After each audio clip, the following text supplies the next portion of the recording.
ஹே guys, அஸ்ஸலாமு அலைக்கும். Eid Mubarak to all. இந்த ஈத்ல நீங்க நினைச்சது எல்லாமே நடக்கட்டும் இன்ஷா அல்லாஹ்.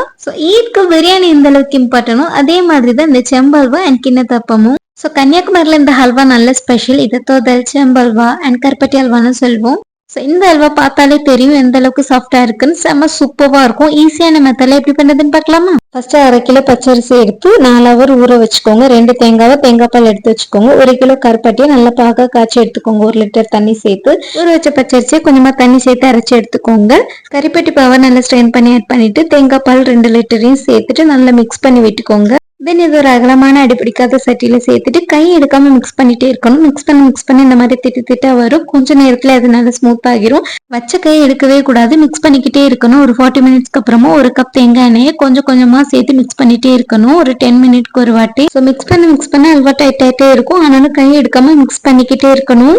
இந்த பதம் வந்ததுக்கு அப்புறமா 100 கிராம் வறுத்த வேர்க்கடலையும் சேர்த்து மிக்ஸ் பண்ணிக்கோங்க. இதுதான் இதுக்கு ஒரு நல்ல ஃபிளேவர் கொடுக்கும்.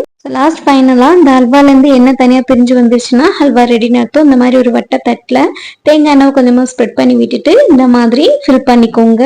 மேல லைட்டா ப்ரெஸ் பண்ணி விட்டுட்டு சூடாறினதுக்கு அப்புறமா கட் பண்ணி எடுத்துட்டீங்கன்னா அழகா வந்துடும்.